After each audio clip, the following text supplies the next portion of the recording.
people. You were a youth that, as a youth, ended up in a foster system, and Yeah, you had aspirations of being a what was it? Was it like a preschool teacher, some type of early childhood or yeah, aspiration early you had, childhood right? development. Yes. Yeah, and then you're also naturally a very talented singer. So I'm sure that was an aspiration of sorts. Of sorts, you were, trying to get onto American Idol at a point. You sang at a lot of, homegoing celebrations and different things. And result of your living circumstances and just your journey throughout life, you were derailed on a lot of different levels. So Yeah. with you, I understand that you have experience in a lot of different areas that was very like unfavorable, and but Hmm. you overcame them, made them through them, and obviously are still working. So I want to go back to when you were placed into foster care and your experience there. How would you describe that? And first of all, how old were you when you first went into the foster care system? I was 7 years old. Okay.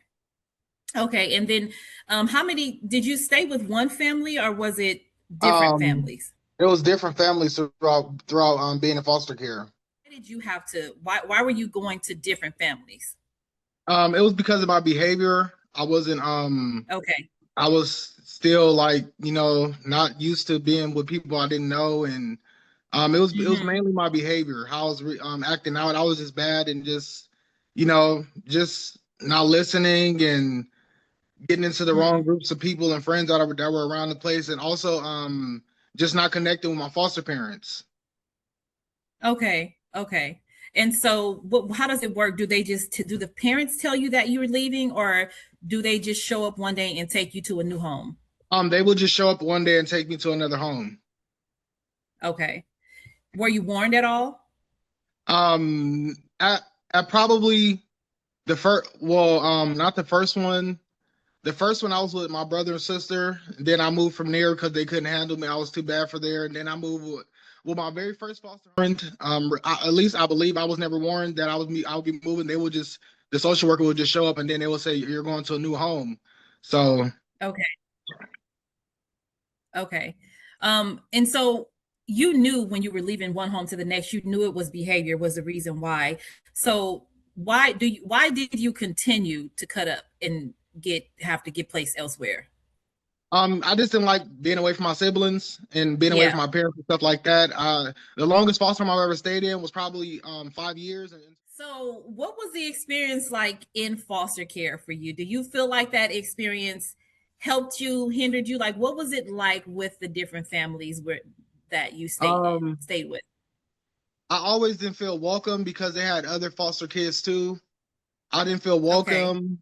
I wasn't at home. I didn't get to see my siblings as much, and like I would have my siblings and them in visits and stuff. But when I would go back to the foster home, I just felt disconnected from my family because I wasn't so used to it until I moved with my Okay. auntie when I was 13 years Okay. old. Okay. Okay. So you would agree that, like, because there's a lot of I don't want to say misconceptions, but there's a lot of fears about the foster care system when people Hmm. have to go into those systems. There's a lot of fears, like the kids are mistreated. You can Hmm. even see like public court documents where there's like extreme cases of like neglect and different things like Yeah. that in the foster care system. Do you feel like that's not true? Do you feel like it is like if that happened to you and your kids, anything in the world happened to you, you have children and they have to go into the foster care system, would you feel like, okay, they're okay until I get myself together? Or how would you feel about your children going into the Not foster at care all system? because not at all because I feel once you're in the system, you're always going to have a target on your back. So I definitely wouldn't recommend foster care because as a child, when the one I stayed in for 5 years, I was molested by my foster dad, and Okay. Okay. yeah, so I would Okay. not recommend it at all. Okay. So okay, you stayed at a home for 5 years Yes, and the father was molesting you. What yes. was that? Okay, so when did that start? Like, was that happening the whole It time, or happened was when it I at was. the end? It happened at the beginning when I was like 8 years old. Okay. Okay. Yes, And also it was this foster kid of the my foster mom had a mom. Her mom used to do foster care, and Uh-huh. also the her my foster mom's foster son came to stay, Yeah. and he also molested me too. So it happened twice. I was molested twice by my foster dad and the foster cousin in that home. Just single occurrences or by once So it by happened each when person? I was yeah, once by each person. It was when I was 8, and then when I was 13 years old, before I moved to Richmond. Okay. And after it happened with the father, how much longer did you stay there after that? I stayed there. Until I was 13. So from 8 to 13 years old. Okay. So you it happened once and it never happened again after that one time? No, but he Did changed. you tell someone he No, I what? never told any. I told my auntie when I moved out there with her because I would go Okay. visit them, and she was mad that I was visiting them. She told me to stay away from them. And while one day we were on the phone, she told me, she said, "Did you tell her what he did to you?" And I lied. She said, did you tell your auntie that he touched you?" I said no, because I was afraid, and I didn't know what to do. So I never said anything. Yeah. But he was in court recently, probably like about in the last 2 years. They were asking me to go to court to testify against him, but it got rolled over. The case got dismissed because the little girl lied. So they came to me for as a backup plan, but I never went to court. It never happened. So was he in there for the same thing with another kid? Yes, they told, but they say that the little girl was telling she was lying. So that's when they didn't need me anymore. So why did they know to reach out to you? Because I had told my I told my auntie, and she told the foster mom. So I guess the foster mom wanted to reach out, probably wanted to reach out to me because she was the only person aside. And then I told my siblings. I told some of my Okay. siblings too. So it could have, Okay. through the system, they could have went around asking, reaching out to my siblings or family and stuff like that, the ones that I told. And because Vicky, my foster mom's step daughter-in-law, she called me and she asked me, she said, did he really touch on you and stuff like that? I said, yeah, he did. She said, yeah, because they were preparing my kids for court to go testify against him and stuff. So I don't know if he's been doing this to kids all along, but he definitely did do it to me. But I never went to court for it. But I Okay. believe it was they were reaching out to people that I was in contact with. Okay. So after that happened to you, you just went on with life as usual in the same space with him and what I'm just trying to understand and I probably can't understand. He did that to you. He never did it again and you just stayed there for 5 years. What was I don't want to say purpose and I don't want to use the wrong language, but what did he say anything to you after that point, or was it just like you're just there?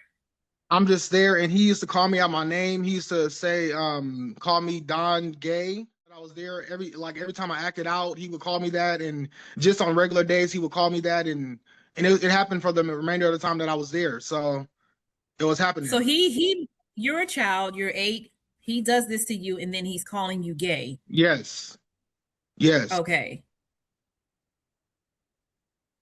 Okay. And why didn't you speak up? Did he threaten you? Did you just decide not I to? felt Why like didn't you speak up? I was just afraid of him, I believe. And I guess when I moved out of the house finally at 13, when I moved with my auntie in Richmond, that's when I was more comfortable enough to say something to her about it. And I said something to my siblings, but I think they didn't. I don't think they believed me Okay. because they were Okay. going back and forth like, nah, he probably just tripping, or Yeah. he just blaming it on a mental disability or something like that. So Where was the mother when this happened to you? she had left. She had left both times. She went out and celebrated birthdays and stuff like that. So she wasn't there in the house. I was left alone with him. And it was because he would always run bath water for me, but he did it completely different. So I already felt uncomfortable with it happening. And and when he did it, he ran the bath. She would run the bath water, and she would tell me it's ready, and I would go in and shut the door. But he told me to leave the door open, and he went in his room and got completely naked and came in the bathroom with me, you know. And I'm like, what is going on? So when I got dry, I didn't even take a bath. I just jumped out of the tub and dried off and had my towel and ran in my room. And I looked behind me, and there he was coming to the bathroom, but I was already out and ran into my room. And then like probably an hour later he came in there and checked on me, and I pretended to be asleep. So she wasn't there at all. You okay? When you just told this story, there, did you skip the part where he did something to you? Is that what just happened? Yes. Yeah. Okay, and so are you saying that you went to sleep? You played sleep after he did what he did to you? Yes. Yes. Okay, okay. How had and that was that? Had you had any other experiences with being violated prior to that moment? No. That was the first So time that how ever did you happened. how okay, so what was going on with you? Like, how did you process that after it happened to you? You were able to just go to sleep and just get up and move forward. How did that affect you after that point? Um, it affected me because I wanted to experience more and stuff like that. And then when it happened when I was 13, that's what I believe that led to me experiencing more with the foster cousin when he did it to me at 13. So, I'm like, okay, maybe this is how it's supposed to go. Maybe this is what's supposed to happen. So it was just it really did affect me. It really did So affect me. when he did that to you, um, you didn't feel violated. You felt like you you welcomed it. After, not welcomed it, but you didn't feel violated. You felt like you wanted it to happen again. Yeah. Okay, and is that because of what? Because of things he said to you, or is that because that's just how you were feeling? That it was things he said to me and the way the family outside of that was treating me because I've always been like feminine. My voice has always been high and stuff like that. And even my family would say, Dante, you're gonna get breasts and titties when you turn. My mom's sisters would say when you turn a certain age, you're gonna get, breasts and titties or something like that. Or, they would just say even by my own siblings, I would be called that. Okay. You So know, there were already things that were planted in you that made you feel like you were,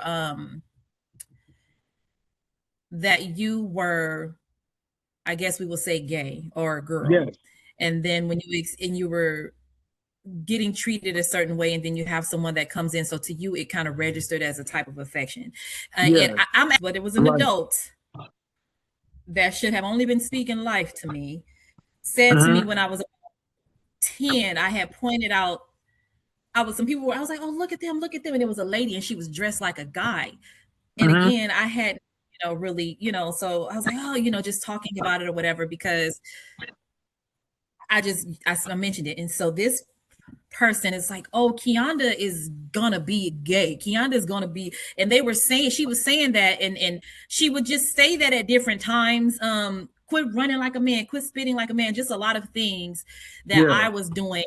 It was always kind of equating it to me being gay. right. And that always stayed in my mind. And I just made sure that I did not, because the way it was being said to me, I understood it to be like something negative or something nasty or whatever it was. So even though that other aunt had like, exposed me to all that she had, and of course now those things are in your mind, and now this Hmm. person that is supposed to be your person is saying these things, it was a lot. So as a child, you're struggling and you're dealing with all of these things, and things that you should have never even been exposed to. And it's like, Right. I now understand that you can blame people, but you also understand that if people were under the influence of things, maybe your brain's a little Hmm. fried because of your lifestyle and things like that. I'm able to kind of differentiate and now take those memories with a grain of salt when they do pop up and make me have a type of resentment towards people. Hmm. I understand it now. It robs you of the freedom to decide, for yourself, because Right. somebody is imposing a on you. And then later I learned that that person was actually deflecting onto me. And I Yeah. found that on my own self. So but everybody doesn't get to that point, and Right. to where you're able to sit and think and make a decision. Like how I was able to go down the stairs when these things were happening to me, when she was Hmm. inviting me, I was able to leave. But for you, that's not the experience that you had, being that you were basically mistreated you're Yeah. feeling like this is perfection and you wanted it to happen again. And even though Mm-hmm. he did that, he's still turning around and abusing you verbally. And then it happens again with the cousin. And so Mm-hmm. with you enjoying it, of course, you're not likely to open your mouth and speak to it. Right. And the reason why I'm elaborating on this piece here is because this is something that can help people save children Right. from being abused. Right. Because every time someone is molested, it's not always black and white. It's not Right. always done in a manner where you immediately know that you were violated. Mm-hmm. The only way a child knows that they were violated is if they were loved properly in the first place, Right. right? And if that wasn't the story for you, and someone's coming along and they're touching you and they're telling you things, or however, it's being Mm-hmm. transferred to you, if you have never been treated properly, if you've never been educated on the fact that your body is your body and that Right. adults are to basically protect and teach and care for, and Mm-hmm. then you have to know, because if you don't know, you literally don't know. And even if it doesn't seem right, the only thing it may translate to is that this is something that we need to be sneaking and doing. Right. And unfortunately, some people never really get an opportunity to even unearth the harm that's happened to Mm-hmm. them as a child, and Right. you just carry that and you just kind of transmute it into whatever you want. Some people are Right. going to change their appearance, some people are going to turn around and do it to others. They repeat the Right. cycle, or and then let's just go back to the comments you were making about people saying things are a result of mental health. That is Mm-hmm. something else that happens. People will point fingers, and sometimes they do it because the truth is too heavy. The truth Right. is too heavy, and it's so easy to dismiss things and say, oh, they're just crazy. And Right. granted, there are situations when people do say things happen and they didn't happen. And it can be a mental health issue, it could be drugs, it Mm-hmm. can be a choice to just, I don't care, I need some attention at all costs, so I'm going to spread these lies. And so I don't hold, like, any siblings accountable for anything, because Right. they're kids too at the end of the day, and they can only Mm-hmm. do what they do. And again, we only do what we're taught and what we're told. Some people just have the heart to just care for people properly, but the reality is these are people that were stepping in for someone else, doing the best that they Right. could. And in your situation, those people were not doing the best that they could, they were doing wrong, flat out. Mm-hmm. And I don't know, have you ever been able to, like, have like a professional speak with you about these situations and process them and get on a path of healing from this type of stuff? Not really. I used to go to therapy when I was little, but when I Mm-hmm. moved out to Richmond, I stopped going. I stopped going to therapy. They closed that place down in Fairfield. But I stopped going, so it's just been like bottled up inside. Did you ever get to a point where you realize that, okay, this is wrong and this is something that hurt me, even if it did feel Yeah. enjoyable? Yes. Okay. Okay. Well, that's good. Mm-hmm. And then okay. Well,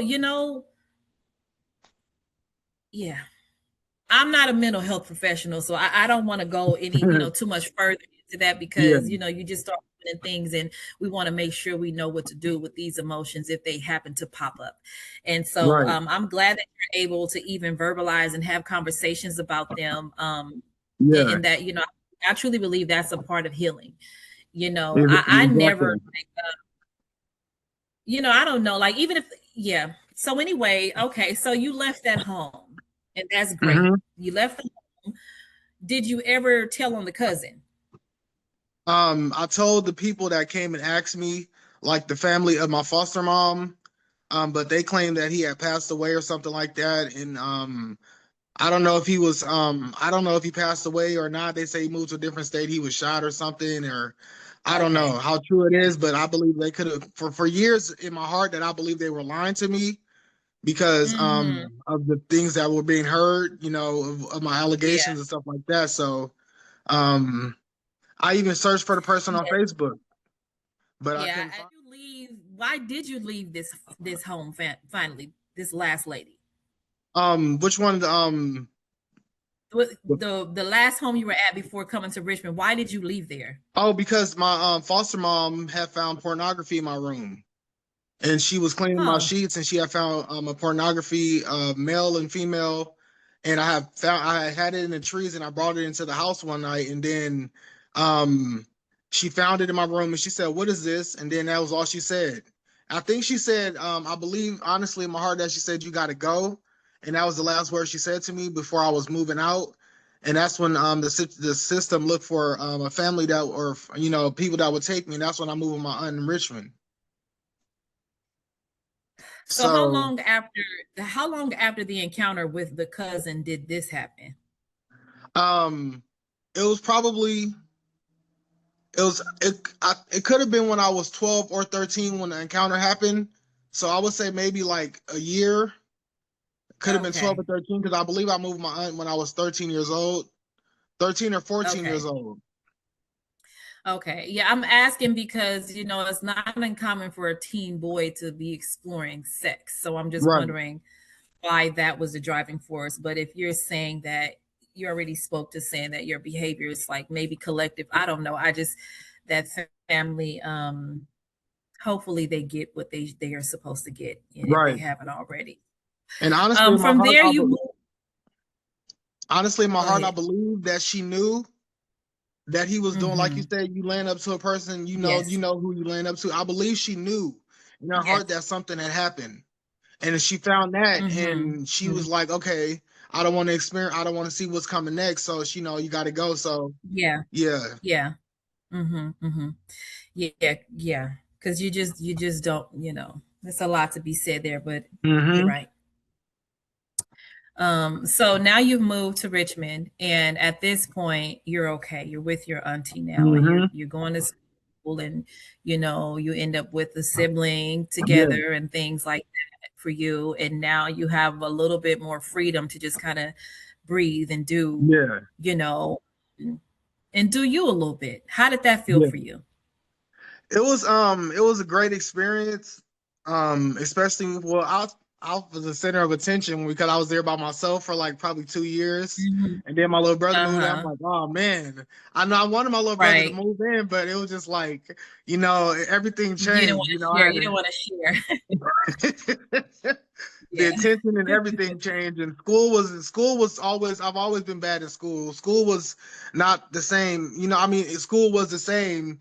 And then I was a little immature because I got held back in second grade, and I skipped the eighth grade. I went from 7 to 9.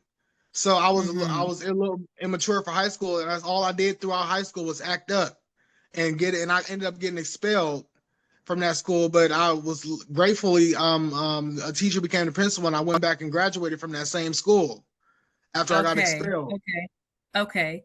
When you say school was always hard for you, what was hard? Was it hard just staying in there, focusing and doing what you were supposed to do? What was the hard part? um the hard part was being paying attention and not playing around in Yes. class, and Hmm. getting into altercations with other kids and stuff like that about how I dressed, or what I had on and how I acted and Okay. stuff like that. So yeah. Okay. And so from there, after school, you went on to try to pursue a career, or you were pursuing a career in early childhood education, and then your music. And Hmm. somewhere along the way, you started, derailing. You started going in Yes. another in the down the wrong path. What Yes. can you speak to about the things that you experienced, just the journey of going from leaving high school, having these different aspirations, trying out for them, and then all of a sudden we're to the place where everyone's worried about you. And Hmm. now, what was that journey like for you? It would happen. I started smoking marijuana at 16. My cousin introduced me to it, and my sister. Mm-hmm. Aside from that, it happened when I moved out of my auntie's house when I was 19, and I Mm-hmm. moved out, and I met somebody online that happens to know my family, and I ended up moving in with them and out in Okay. Vallejo. And my aunt told me, she said, "Now if you move out, you can't come back." So I ended up moving out. Thought I was grown. I was 19 years old. Thought I was grown. I was introduced to drugs then, and that's when I ended up Okay. having my first seizure because of I believe because of the drugs. And Okay. It turns out the people I moved in with, they were living in an abandoned house. So they had furniture and everything in there. They didn't own it. It wasn't theirs. They wasn't renting it. They were just living there. So that was the biggest mistake in of my younger years that I've ever made, is moving out of my auntie's house. I think I would have Were went a you different were path. you paying to stay there, or you just moved Not at in? all. I was just moving Okay, in why did you move in? What was the point? Like, because what made you want to go move in? it was a guy that I had met online, and he happened to know my family, so I guess by the last name. But it was somebody that I thought I liked, and I wanted Okay, to move in with them. So that was, okay, that was that. okay, And I just felt like I had stopped going to school or college. I was started college, and I just okay, dropped out of school, and I just went my way, and I started working and stuff like that. And mhm, then I was introduced to those drugs, and okay, yeah, things went downhill from there.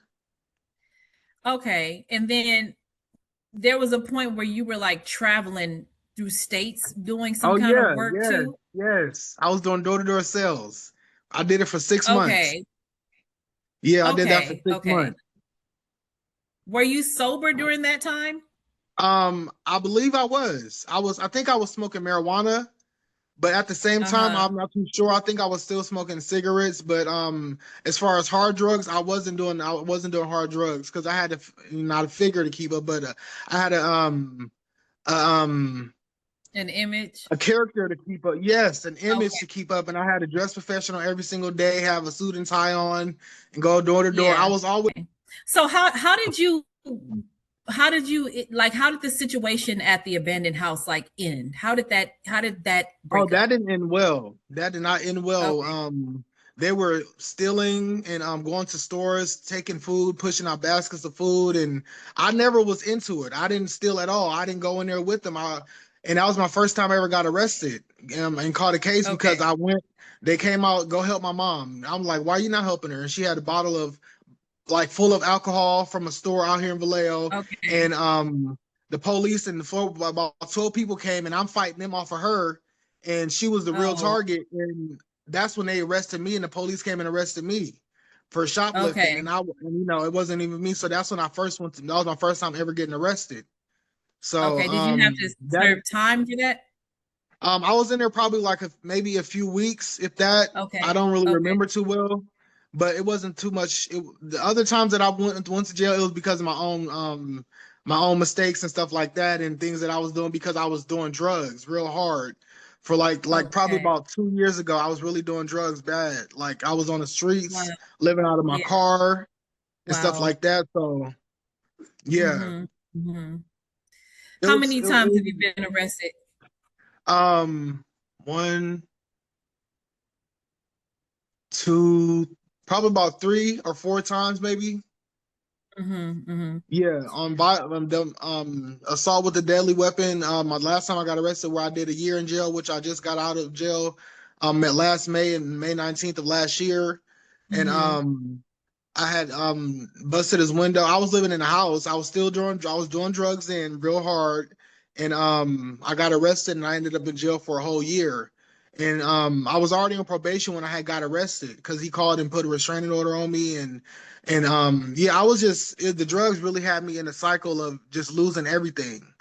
I lost my Mm-hmm. Mm-hmm. cars. I So, and then while you were out there, you were dealing with a lot of, you were in the hospital several times. And Yeah. I remember one time going there because someone called, hysterical and, you Hmm. know, um, it was a big deal. And there was like about 7 family members there, and we didn't know if you were coming home that day.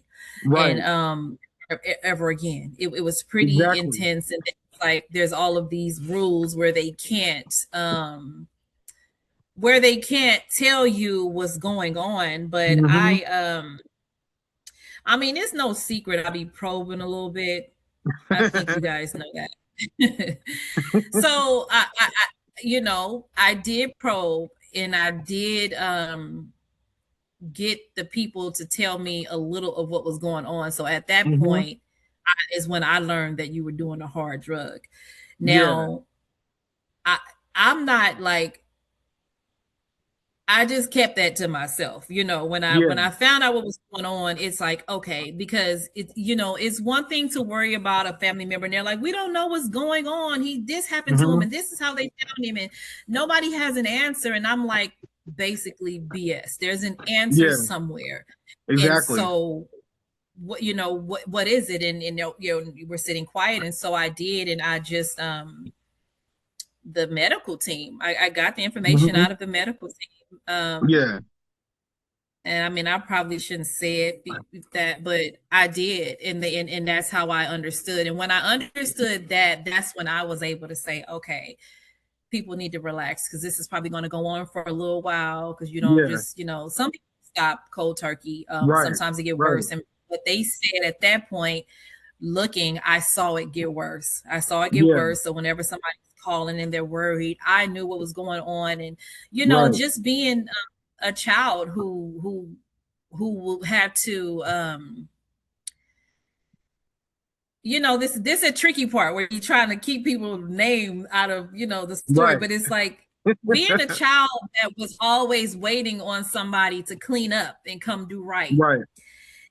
It just kind of positioned me to call a spade, from a Hmm. very young age. It's like, oh, okay, Yeah. this is what's going on, and this is what's not going on. And so, Yeah. with knowing what it was, I'm like, okay, it's gonna go one of two ways. And knowing your Yeah. personality, your personality was, no one's telling you what to do, basically. Hmm. So Right. it's like, Right. yeah, he's gonna stop when he has decided to stop. And Right.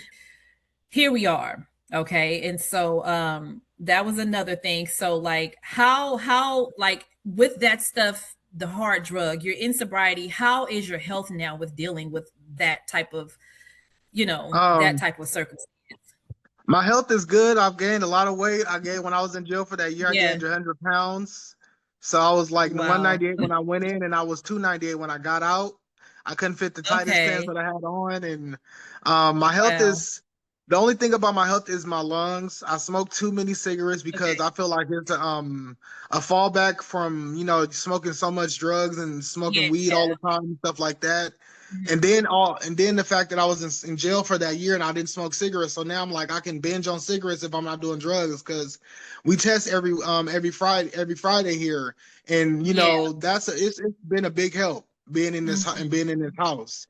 But my Are health you is, doing anything to like repair for like for your lungs? Are you doing anything to support that, or what, how I'm does that trying to work for you? I keep saying that I'm gonna stop smoking cigarettes. I'm trying to try nicotine gum. I have patches, nicotine patches also, but I have to talk Mhm. to a doctor because I have epilepsy. So Okay. I have to talk to a doctor before I use those patches. And I think the patches will help, but Okay. at the same time I want to stop cold turkey and I don't know yet. Yeah. So Yeah. Okay. Okay. Well, that's good. That's good. And so now since being released, you have been clean, you have been sober, and this journey. What has been key to you maintaining your sobriety? what has been key is me actually living in a sober living house. Okay. Because since I got out of jail, it was my first thing was to do was go and use. But then I came here and found out that I would be tested and I couldn't smoke or do weed or anything or drugs. So this has been a very interesting and also um great way of me maintaining my sobriety because I have temptation all the time and it's like it's dying down a little bit, but I feel like if I go homeless again, then that's when I'll feel like I'll do drugs, something Really? like that. But being here, yeah, being here, it's been a great journey for me being here, and that's why I'm trying to get another year Oh, instead of just going to a homeless shelter or being out on the streets. okay. So, and that's the only thing. Just being out of the environments is the only thing that is helping you to stay sober. Yes, Okay. yes. Okay. So you're able to go right now, if some of your old people you used to hang out with when you were using, you can go and hang out with them and you won't use? No, I won't. Like Oh, my best friend of 17 years. before you know it, it'll be a full out year since you've been Mm-hmm. released in a recovery house. And Yeah, how is that going for you right now? it's been good.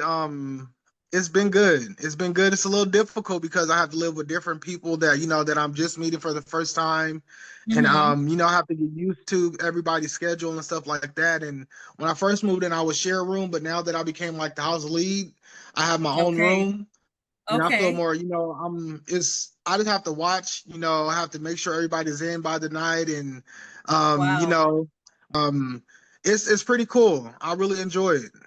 What qualifies you to become a house lead there? I guess I don't know if it's partly seniority, and I guess because of my character. I don't know if it's my character, but the way that I handle things and the way that I do things around the house, like um I keep everybody on their toes. It's basically I ask them if they did their chores Okay. and stuff like that, and so I guess they said it was a good fit. And I asked the guy, which is the owner, if I could stay another year. He said we would love to have you for another year. So Oh, that's that's a big great. plus for That's me. great because there's typically a time limit there, Yes, right? there is, and my time ends on May 19th of this year. So Okay, I but you have to got an extension. this week, sometime this week, I'm going to go to this place called a boat. I have to go in and work with the team members and see the qualifications and stuff like that. Mhm. So, but I just want to be Okay. sure. So do you also work or are you work do you also work or are you working there? The things that you do there because it seems like they're being compensated for your stay through Adobe, you said it is? A boat. Abode. So they're being compensated Yeah. for your stay through Abode, but then you're also working there as a house lead. Well, Is that something that they compensate you for? no.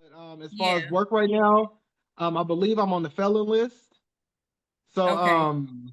I have to figure out if I can get my record expunged, and I have a meeting with my probation officer this Thursday. So I'm asking him about being expungement and stuff like that, so I can work. But I'm Mm-hmm. also trying to apply for SSI, Okay. which is Okay. yeah, I'm trying to apply for that Okay. too. Okay. And then they have a lot of these lists out there that have employment sites for felons. There's a Okay. lot of companies out here and organizations. I'm sure you may have heard about this already, but there's a lot of companies, believe it or Yeah. not, that employ felons. And I can get a hold to some of those lists and email them over to you once Okay. I can collect them. And then what are you doing? So you are actively getting mental health support. Yes, I am every month. I also take mental health. I take medicine too. So Okay, okay, yeah. okay, So okay, okay, yeah. okay. And that's great and it's commendable because Hmm. that for men, for Black people, that is such a Hmm. tough pill for people to swallow that you need some support.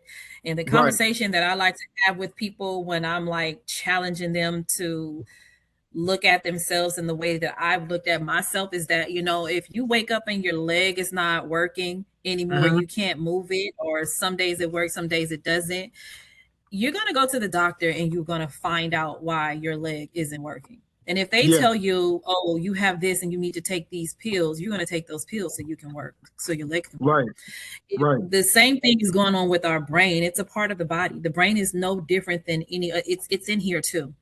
And just Hmm. like any other part of the body, just like the eyes, just like, some people are born with their lips cleft. They need a surgery. Yeah. Cleft, sometimes the brain is just made in a way that it needs some extra support. Right. Um, and sometimes we do things, there's athletes who their career has caused damage to their brain. So I'm sure there's therapy needed. There may be a medication. And Yeah. so, but on the surface, most people are more apt to saying, I'm not going to take a medication. I'm not going to go to a doctor. I'm not saying take whatever the people tell you to Hmm. take. And I'm not even, I can't tell people what to do, but I do know, like, just too often, especially at your age, they're not doing it. So I just want to Yeah. commend you for Thank even you. being humble, because that's what it takes, humility, to say, Yeah. okay, this is what it is, and take medication to help Right. you. If you want to be, Right. you want to be functional, you want to be able to have healthy relationships, you want to be able to Hmm. get to a place of reaching, your goals, and talking to different people and their experience through trauma, and even my own, sometimes it takes a while to get there. So I don't even want to Yeah. speak to you in a way that's like, oh, hurry up, get a job, hurry up and do that. If you have a Right. situation here that is conducive to you healing in a way where you're not confined in jail, you Yeah. can walk out a door and get fresh air and some sun Right. whenever you want to. You can go and Right. hang out with when you want to. Yeah. That's different. So sometimes it takes time. So it's good that you're in a space that's allowing you to do that. And it's also great that there are organizations out there and that will hold space for where you are. And that's a part of me wanting to speak with you and share Yeah. your story. There's a lot of people out there that are dealing with these circumstances, and there's people, and I can't tell you, like, I talk to people, I hear people who have these people in their families that are in the same circumstances, and it just doesn't happen. Yeah. My brother, for instance, he Hmm. is incarcerated and likely to never see the light of day because he went down this same path that you went down, Right. and he ended up committing one of the most, well, he's been convicted or whatever, one of the most Yeah. heinous things you can ever think of. And this is my baby brother, like, and Right. it's heavy for the family. You think about it, and Yeah. it's painful to see someone like yourself and like him be a child and go through the different pains and traumas Right. and never make it to the end of the rainbow, and Right. so yeah, so I'm grateful that you were willing to sit down and share and have this conversation. And again, Most the intention definitely. was for people to see that, yeah, they're and they know it, but it's just still like you can go through anything in the world, and if you have the will and if you have the second chance to breathe air in your lungs another day, Hmm. even if you're doing it from a wheelchair, wherever you're doing it from, Right. you can approach life again. It probably won't look the same way as it would had you not dealt with what you dealt with, but you can still approach life again, and that's Yeah. what you're doing. And I hope that you continue to hold on, because this is, Thank you. obviously, as you know, this is just a starting place Right. for you. This is just a starting place, having a clear mind, having a sober mind, and having a space to just even sit and think without Hmm. abuse, Right. without a partner, Exactly. without, Right. you can just come into your own at this time and reflect and look at everything and realize, like, if you sit, I know me, I'll sit back and look over my life and realize, like, a good portion of the people that were in my life were bad for me in one way or another, Right. so you can even look at that and realize a lot of your behaviors were probably not fully your choice. They were Hmm. probably produced by environment, even as a Exactly. child, when you were saying you were bad in school and you couldn't do this, you couldn't do that, but now you're on a medication and you're in therapy, and who's to say that's Hmm. probably what was needed way back then, and Right. maybe we wouldn't be calling it bad. Maybe it was, you needed a little extra support, and it could have been. It's really misfortunate when children are acting out and people are calling them bad, and that's something Hmm. too that I dealt with. I was always getting kicked out of class. I was always, Hmm. I'm gonna call it flat out ridiculed and stuff like that by a teacher. And my behaviors, I was, some of it they would call bad, but a lot of it was impulsiveness. And I want to say maybe a year ago, I got to a point where I was tired of my own self. And when I say tired of Hmm. myself, I was tired of trying to do a lot of things. I was tired of working a job, having all the skills to execute everything that they set in front of me, but Right. something would just stop me from doing it thoroughly. Something would stop me Hmm. from, sometimes I'm putting the numbers in the wrong place, or sometimes I'm just like not focused, or I'm supposed to be doing this, but I decided to get up and redecorate the office, or Yeah. I'm late profusely.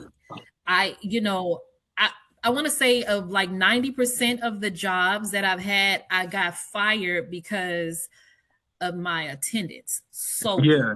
Okay. And I never, ever, ever wake up in the morning and say, I don't care. I'm going to get there when I feel like it. I would be Right. working like an hour away from home, driving my kids to two separate schools. Like at one point, Yeah. I live in Richmond. One of my daughters went to school in Hercules. The other went to school in Point Richmond. And my Hmm. job was down in San Rafael, then San Anselmo, I believe it was. Yeah. And I'm doing Yeah. this every day.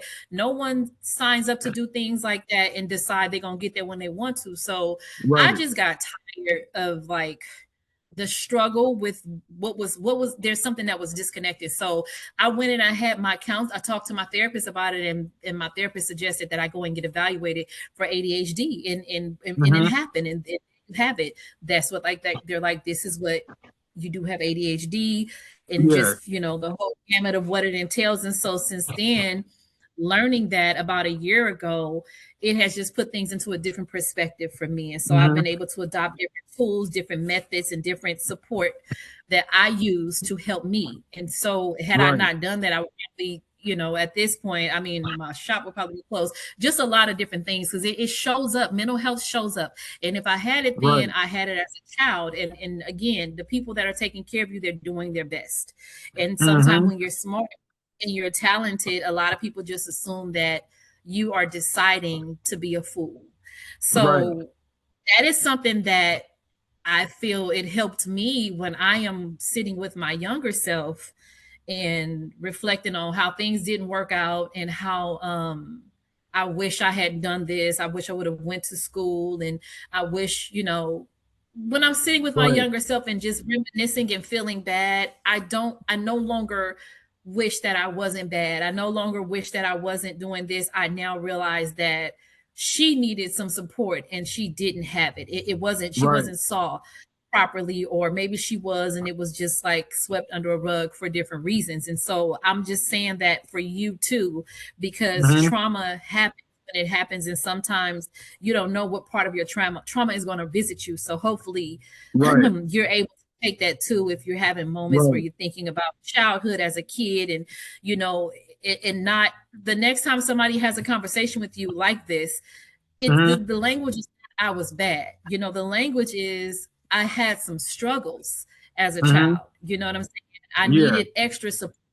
Not bad, because there's no such thing as a bad kid. They're either Right. misguided, they're unsupported, and things like that. So just changing that conversation will help you Yeah. to even feel different about yourself and not hold so much blame here, for Yeah. you.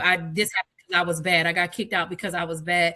That's not what you say, because the reality is children are supposed to be taken care of by their parents, and they're supposed to be loved and Right. nurtured, and so on and so forth. And people have different circumstances that makes that not a possibility. And when that Right. happens, we're kind of left to fend for ourselves. So we're subject to the things you went through or the things I went through. And sometimes people just land in a wonderful place and they're able to grow and thrive. And that's Mm-hmm. a blessing too. But they're Yeah. still having some trauma, because where are their parents? So Right. I don't want to keep rambling on, because I can definitely go on and on and on, but I just wanted to share that with you. So maybe it helps Thank me. you. So maybe it will help you too. And again, Yes. I'm super proud of you. So Thank you. you're still singing? You're still available for weddings? You're still, like, what are we doing with the music? Is that like, I haven't where are we haven't really been singing like that. Because my it just doesn't feel the same.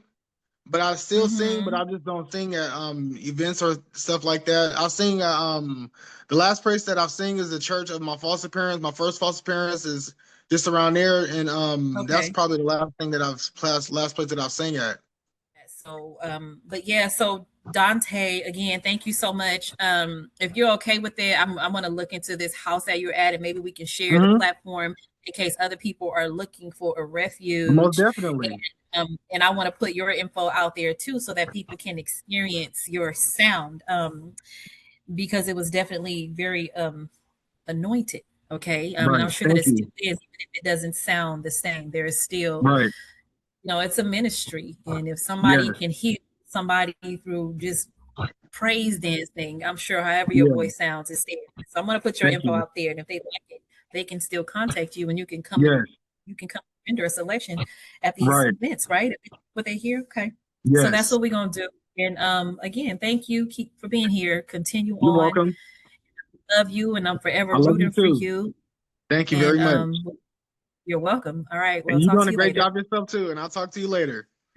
Thank You're you. welcome. Okay. Bye. All right. Bye bye.